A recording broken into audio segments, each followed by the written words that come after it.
if the search is for ultimate happiness, for freedom, for truth, then my invitation right now is to stop. Stop trying to escape what's here and stop looking for anything that's not here. What's your experience? If you actually end the search here and now and be willing to find out what is here, what is already here. I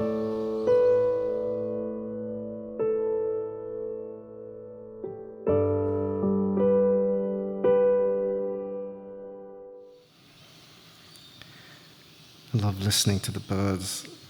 Mullumbimby has so many birds. It's like a chorus. This is the first time I've stayed in Mullumbimby, and I love it here. The feeling is that there's not a lot of image going on here. There is an image. There's a kind of hippie culture here in Mullumbimby. And maybe in times past, I would have felt uncomfortable not fitting into that image.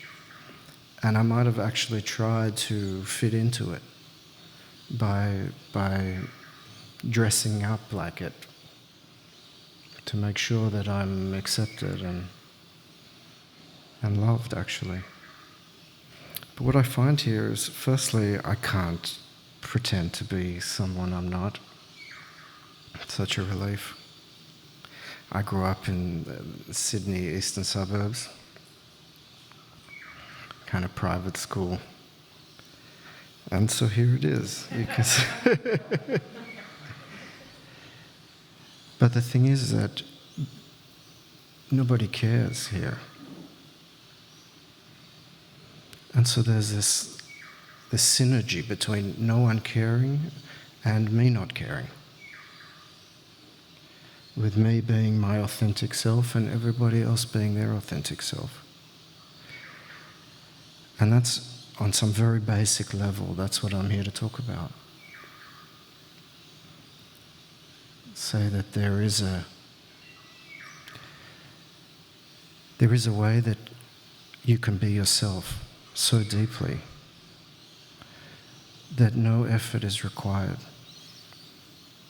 That actually you can even risk it, that maybe nobody does accept you. Because actually in being myself, that's the risk that I take. I didn't arrange it first, make sure that everyone's going to accept me. I just say, here I am, as I am. That sounds so simple, and it is so simple. It's just far more challenging than you can believe.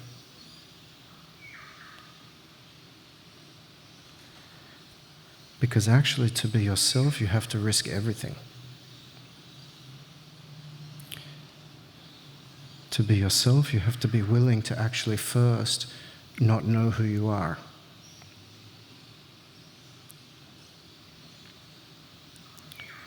Because everybody is walking around with an identity. Everybody, over time, quite naturally, have developed an internalized story of who we think we are. Some of them are loud, some of them we talk to ourselves very loudly, some of them are very quiet, subconscious, but running in the background. I'm a good person. I'm a bad person. I'm enlightened. I'm not enlightened. Whatever it is, this is the human condition on this planet right now. It's a collective trance that we talk to ourselves and imagine that who we are is an image in our head.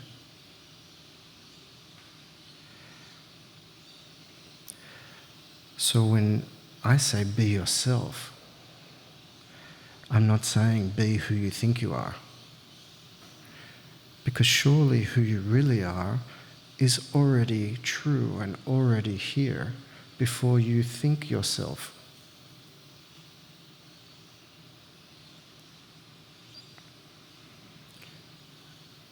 So to discover who you are, you have to pass through this doorway of not knowing who you are. It's really the doorway of a completely quiet mind. Then when your mind is completely quiet and there's no story that's influencing what you think is happening and who you think is here, then from that quiet intelligence, then you can see what is here. What is here? What is actually here all the time? My story is not here all the time. When I'm telling myself a good story, I feel wonderful.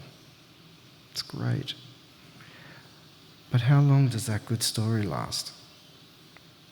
How long until I say something stupid?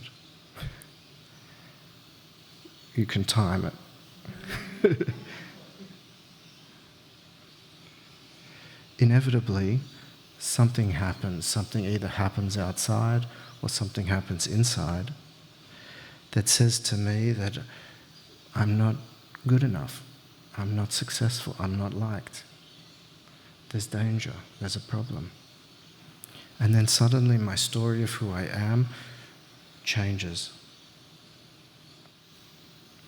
So if it's changing, how true is it?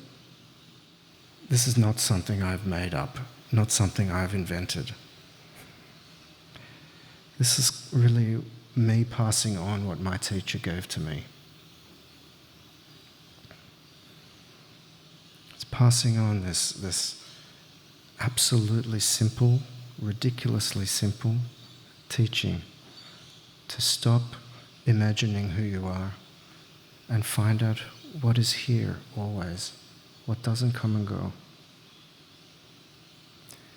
What I found was that when I stopped telling this story of Jared, both good and bad, that what was here was just an open, silent presence. Simple and clear.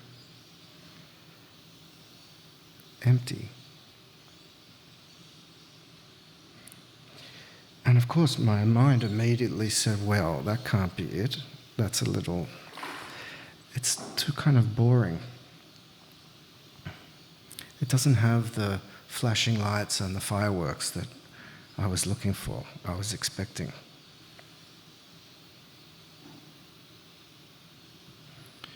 But in the willingness to actually dive deeper into what's already here, something released. What released was the search for something that's not here. What finished was this attempt to either fix myself or change myself or get something new that's not already here. And you could say this is really the source of suffering. Suffering is wanting to change what's here or get away from what's here or want to get something that's not here. And that's very gross, but it happens on a very subtle level. And I'd say for you now to just reflect and see, how does that show up for you? Either wanting to change or fix what's already here, or to find something or get something that's not here. It's so natural.